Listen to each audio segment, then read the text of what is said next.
የተከበራችሁ አድማጮቻችን ከዚህ በመቀጠል ደግሞ በቀጥታ ስልክ መስመራችን በኢትዮጵያ ከሚያገለግሉት የእስራኤል አምባሳደር ዶክተር አብርሃም ንጉሴ ጋር ቃለ ምልልስ እናካሄዳለን። ጤና ይስጥልን ክቡር አምባሳደር፣ እንደምን አደሩ? ጤና ይስጥልኝ አቶ ሰጠኝ፣ እንዲሁም አድማጮቻችን በሙሉ እኛ በጣም ደህና ነን። እንዴት ናችሁ? አካባቢው እንዴት ነው? አካባቢው ጥሩ ነው፣ ሰላም ነው። ክረምቱ እያለፈ አሁን በጋው እየጀመረ ነው። ስለዚህ በተለይ እንደሚታወቀው የጥቅምት ወር ትንሽ ጠዋትና ማታ ቀዝቀዝ ይላል። ነገር ግን ጥሩ የሆነ አየር ነው ያለው። መልካም። እንግዲህ የጥቅምት 7ቱን መንግስታዊ መታሰቢያ በተመለከተ በኤምባሲ ጽህፈት ቤታችሁም በተመሳሳይ ሁኔታ መታሰቢያ ነበሩና የተለያዩ አካላትም እንደተገኙ ነው እናንተ በፌስቡክ ድረገጻችሁ የተመለከትነውና እንዴት ነበረ የመታሰቢያው ዝግጅት በእናንተ ኤምባሲ ጽህፈት ቤት? አዎ እንግዲህ የእስራኤል መንግስት ወይም የእስራኤል ካቢኔት በወሰነው መሰረት ዘንድሮ የተከበረው ያው ጥቅምት 16 ቀን ነው።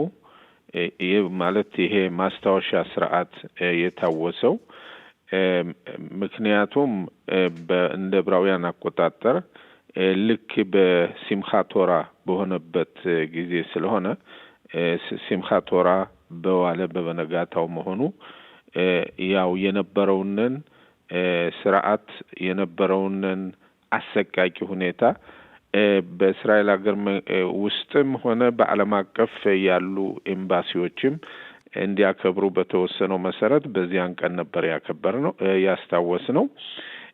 ይህ ማስታወሻ ያደረግንበት ያው ቀደም ብለህ እንደጠቀስከው ከኤምባሲያችን ቅጥር ግቢ ውስጥ ነው። በዚህ ሁኔታ ላይ የተሳተፉት የመንግስት ከፍተኛ ባለስልጣኖች የውጭ ጉዳይ ሚኒስቴርንም ሆነ ሌሎችን መንግስታዊ የወከሉ የፓርላሜንት አባላት ፓርላሜንቱን በመወከል ከተለያዩ ሀገራት ያሉ በዚህ በአዲስ አበባ የሚያገለግሉ አምባሳደሮች፣ የሃይማኖት መሪዎች እንዲሁም ደግሞ የማህበረሰባችን የኛ የቤተ እስራኤል ወገኖች ከዚህ ወደ እስራኤልም ለመሄድ የሚጠባበቁት ወኪሎችም እንዲሁም ደግሞ በእስራኤል ካምፓኒዎች የሚሰሩ እስራኤላውያንም ሁሉ ከዚህ በአንድ ላይ ተገናኝተን ጥቅምት 7 2023 ላይ የተፈጠረው አሰቃቂ የደም መፍሰስና የእስራኤላውያን ሰቆቃ ሰዎች ከነ ህይወታቸው የተቃጠሉበት ወደ ጋዛ ታግተው የተሄዱበት ይሄም ሁኔታ ደግሞ ሁለት ዓመት ሙሉ እስራኤልን በጦርነት በ8 አቅጣጫ የጦር ግንባር እንድትዋጋና ደህንነቷን ሉዓላዊነቷን እንድትጠብቅ የታገቱትንም እንድታስመልስ የተደረገበትን ሁኔታ ሁሉ ያው እኔ አምባሳደሩ ይሄን ሁኔታ ገለጻ አድርጌያለሁ።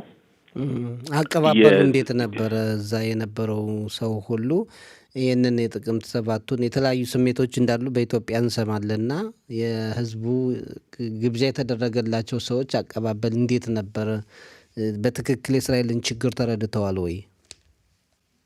አዎ እንግዲህ በጣም በነበረው ሁኔታ ላይ ያው በቪዲዮም ያሳየነው ሁኔታ ስለነበረ በተለይም ደግሞ የዘንድሮውን የማስታወሻ ስነ ስርዓት ልዩ ያደረገው በዚያን ጊዜ በጥቅምት 7 2023 ላይ ታግተው ከሄዱት እና ብዙውን ስቃይ ካዩትና በቤተሰባቸውም ላይ ብዙ ስቃይ የደረሱትን ዶክተር ሾሻን ሃራን የተባሉትን ጋብዘን ወደ ኢትዮጵያ እንዲመጡ አድርገን ነበር ለዚህው ስነ ስርዓት። ይሄውም እሳቸው በዛን ጊዜ የነበረውንና ከዚያም በኋላም የነበረውን በእገታውም ውስጥ በሐማስ ሰው ሰራሽ ዋሻ ውስጥ ምን አይነት ሶቀቃ እንደነበረ ይሄንንም የእሳቸው የአይን ምስክር ሆነው የነበረው ሁኔታ ለተሳታፊዎች በሙሉ ገልጸዋል። ይሄም ሁኔታ የበለጠ ተሳታፊዎችን ላሳዝናቸው፣ አንዳንዶችም ያለቅሱ ነበረ። ቪዲዮዎችን በማየት የዶክተር ሾሻንን ምስክርነት በመስማት ይሄ ሁኔታ በጣም የነበረውንን ኢሰብአዊና ጭከና በሐማስ በኩል የተደረገውን እጅግ በጣም አጠንክሮ ያሳየበት ስርዓት ነበረ። ሌላው ዶክተር ሾሻን ሃራን እንደሚታወቀው ባላቸው በዚያን ዕለት የተገደለባቸው፣ እሳቸው ከልጆቻቸውና ከልጅ ልጆቻቸው ጋር ከእህታቸው ጋር ተጠልፈው ወይም ታግተው ወደ ሐማስ ሰው ሰራሽ ዋሻ ሄደው ከ52 ቀን በላይ በዚያ በጋዛ በሐማስ ዋሻ ውስጥ ሲሰቃዩ ቆይተው ያው በስምምነት በጊዜያዊ የተኩስ ማቆም ስምምነት በተደረገው በዚያ ነበረ የተመለሱት። ዶክተር ሾሻን ሃራንን እንድንጠራ ለዚህ ሁኔታ ላይ ያሰብነው ባለፈው አመት ሞክረን ነበር፣ አልተሳካም። እሳቸው አልቻሉም ነበር። ከኢትዮጵያ ጋር ልዩ ግንኙነት ያላቸው ስለሆነ ነው። ይሄውም ከጥቅምት 7 በፊት ቀደም ሲል ለብዙ አመት በኢትዮጵያ ፌር ፕላኔት የሚል መንግስታዊ ያልሆነ ድርጅትን በማቋቋም በኢትዮጵያ ውስጥ አቮካዶን እንዲሁም የተለያዩ የግብርና ዘመናዊ የግብርና ዘዴዎችን ለኢትዮጵያ ገበሬዎች አስተዋጽኦ ያደረጉ ናቸው። በተለይ በዚህ እሳቸው የመሰረቷቸው ታላላቅ የእርሻ ቦታዎች ከዛሬ ከፍተኛ ምርትን በማምረት ኢትዮጵያ በአውሮፓ ውስጥ ኤክስፖርት ወይም ደግሞ በአውሮፓ ገበያ ውስጥ ተሳታፊ እንድትሆን አድርጓታል። በተለይ አቮካዶን በተመለከተ ምርቷን ወደ ውጭ ትልካለች። አዎ ምርቷን ትልካለች። እና በዚህ ሁኔታ ላይ እሳቸው ያው ያላቸው ሰብአዊ ድርጅትና በኢትዮጵያም ብቻ አይደለም፣ በኋላም በሩዋንዳም በብሩንዲም የዚህ አይነትን ዘዴ ለገበሬዎች አስፋፍተው ዛሬ በዚያ ዘዴ የተሳተፉ ገበሬዎች ራሳቸውን ችለው ሌሎችንም ደግሞ እያሰለጠኑ የተስፋፋበት ሁኔታ ነውና በዚህ ሁኔታ ላይ እሳቸው ወደዚህ እንዲመጡ አድርገን በስርዓቱ ውስጥም ያው የነበረውን እንግዲህ በአይን በአካል ያሳለፉት ያዩትን ለተሳታፊዎች በሙሉ ገልጸዋል። እንዲሁም ደግሞ በኢትዮጵያ ላሉ የሚዲያ ወይም የመገናኛ መንገዶችም ቃለ መጠይቅ አድርገዋል። ከዚያም በኋላ ከስርዓቱም በኋላ ደግሞ ከግብርና ሚኒስቴር መስሪያ ቤት ጋራ ስብሰባ በማድረግ የወደፊቱ ድርጅታቸውም በሰፋ ባለ ሁኔታ እንዲቀጥል ተነጋግረን ስብሰባ አድርገን ወደ አገራቸው ወደ እስራኤል ተመልሰዋል። በጣም ጥሩ። አዎ እና ስርዓቱን የበለጠ ሊያጠነክረው ችሏልኝ። በዚህ ስርዓት ላይም ደግሞ እንደሚታወቀው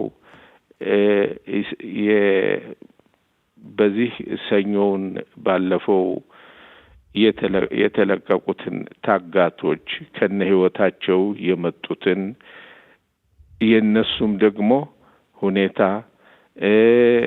ገናም ደግሞ አስከሬናቸው ያልመጡት በመምጣት ላይ ያለውን ሁኔታ ይሄን በመግለጽ ብዙ ወታደሮች ዛሬ ለደረስንበት የድል መስመር ላይ ልንደርስ የቻልነው የእስራኤል ጀግና ልጆቻችንን እና ወንድሞቻችን በዚህ 8 የጦር ግንባር ውስጥ የተሳለፉና ህይወታቸው ያለፈ እንዲሁም የህይወታቸው ያለፉት ነፍሳቸውን ይማር በማለት የቆሰሉትን ተሎ የሆነ ፈውስ እንዲሆንላቸው የቀሩትም ደግሞ መጥተው ከቤተሰቦቻቸው በስርዓት እንዲቀበሩ እንዲሁም ደግሞ ይህ ጦርነት የዚህ 2 ዓመት ጦርነት የእስራኤልን ህዝብና የዓለም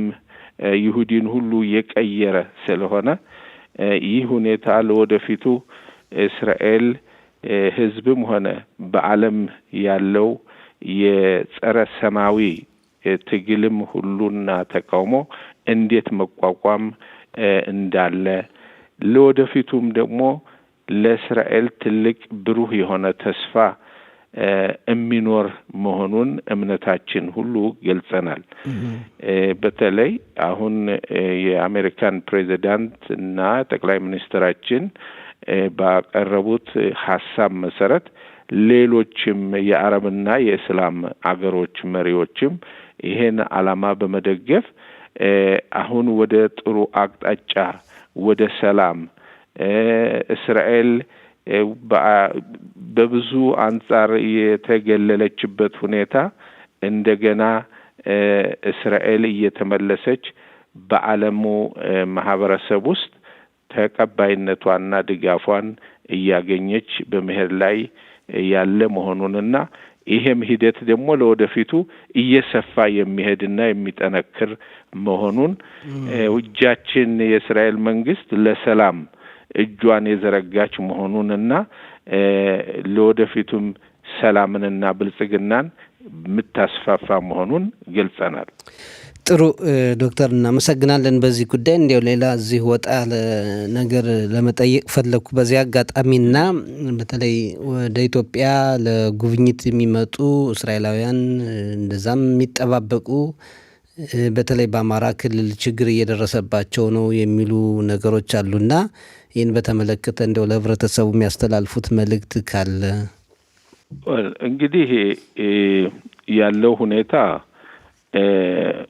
ወደዚህ ለመምጣት ጉብኝት ለመምጣት ለሚፈልጉ ሁሉ እንዲመጡም እንዲጎበኙም ያስፈልጋል። ያው ተወልደን ያደግንባትን ሀገር ወንዟን ሸንተረሯን ያደግንበትን መጎብኘት በጣም ጥሩ ነው። ሆኖም ነገሮችን በጥንቃቄ መያዝ አስፈላጊ ነገር ነው። አንደኛ